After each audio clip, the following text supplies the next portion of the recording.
as demolished homes were visible in the village. Ukraine's second biggest city and one of the hardest hit, Kharkiv, has been battered since the start of the Russian invasion.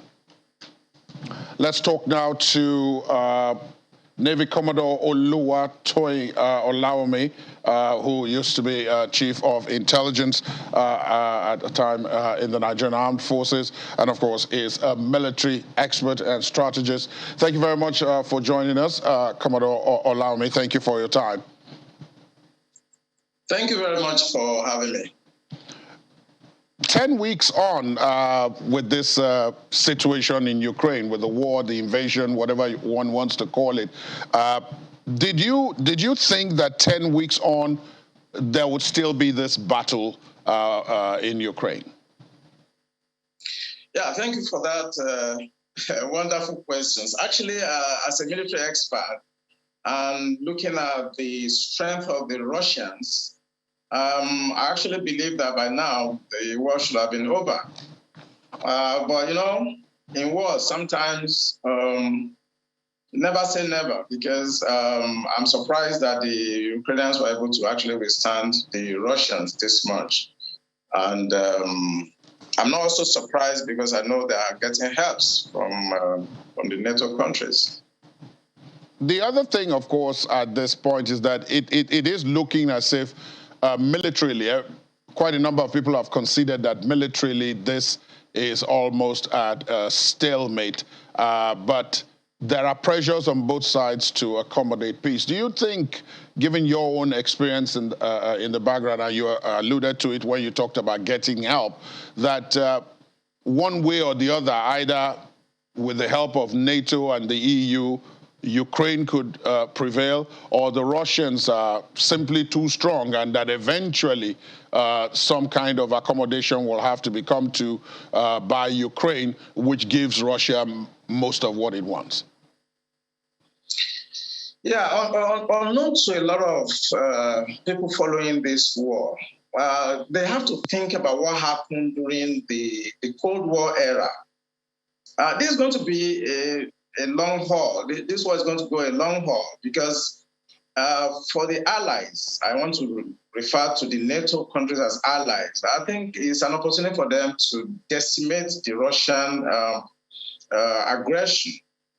They've done it in maybe Syria, and Georgia, Tbilisi. They've done it in Crimea and so on. I think they just want to use this opportunity to turn them to like North Korea in the long run. So it's going to be a long haul. There's a difference between battle and war. War is a series of battles. I want to predict that in Mariupol, for example, the Russians are going to win the battle. And I want to advise the NATO countries and maybe some of the people that are following the Ukrainians that this is the time for them to be good soldiers.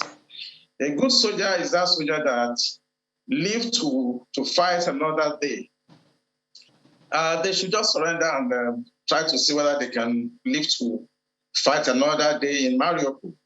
But as I said, war is a series of battles, and if they win in Mariupol, there are other theater of operation that is still left to be conquered.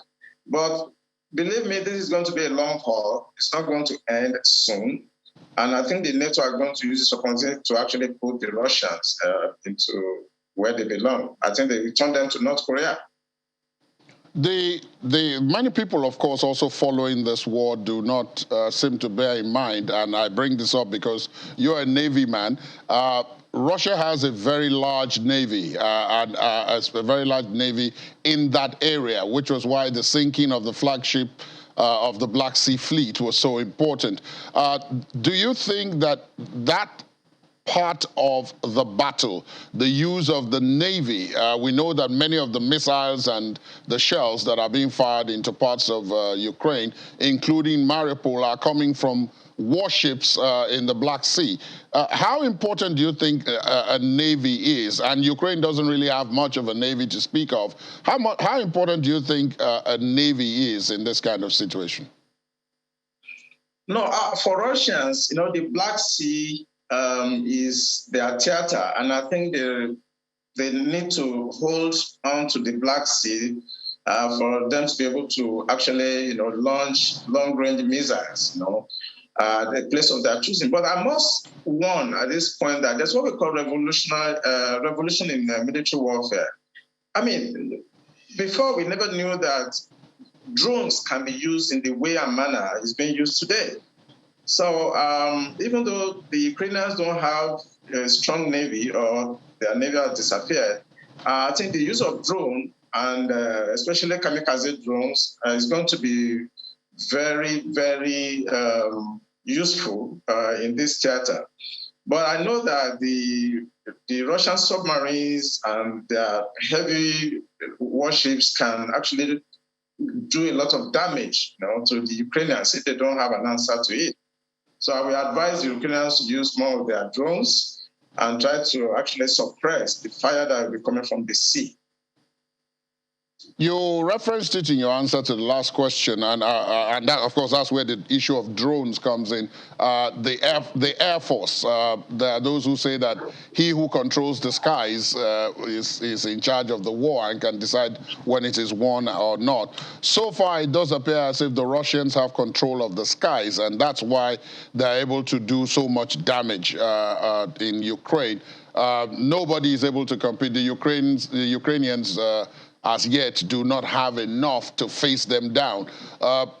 In the long run, even the midterm, how devastating do you think that advantage could be? Yeah, that's a very technical question. In the beginning of the operations, I expect that the Russians could have actually knocked out all the air defense system of the Ukrainians. Surprisingly, they do not have a complete control of the airspace, which they're supposed to have done within 48 hours of that operation. Now, the Ukrainians now have these mobile and portable anti-air Stinger missiles and so on.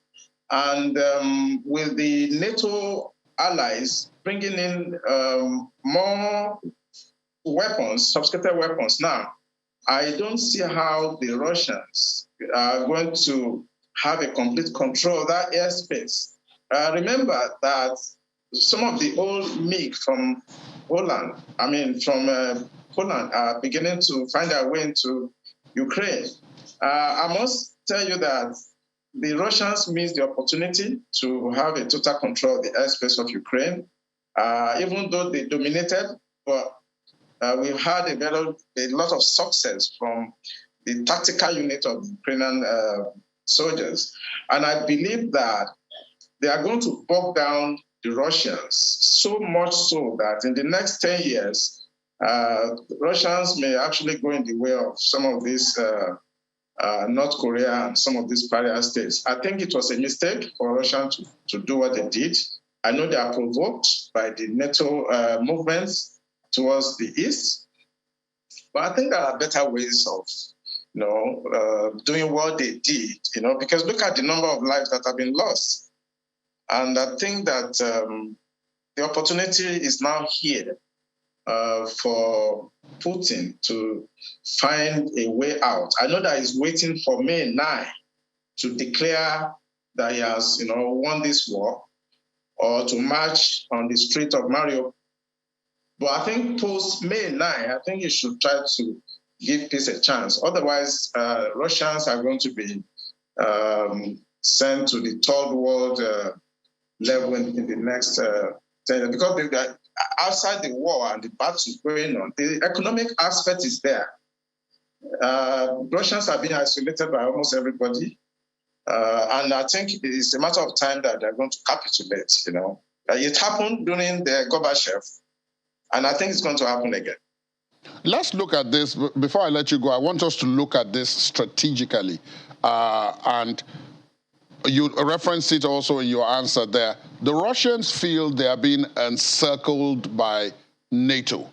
If Ukraine joins NATO, then what used to be the adversary will be right at the doorstep. It will be sharing a border with Russia. That's the thinking. And already many of the republics that used to be part of the former Soviet Union have since joined either NATO or the EU or both of them. And so Russia has a feeling that it's being encircled and that is in preparation for its attack or its destruction, slowly sipping life out of it. If all your neighbors are enemies of yours, then of course. Now, militarily, in terms of strategy, you've said that it was wrong for Russia to invade Ukraine, and there are many people who feel that way. But what was the alternative if this is what was being done?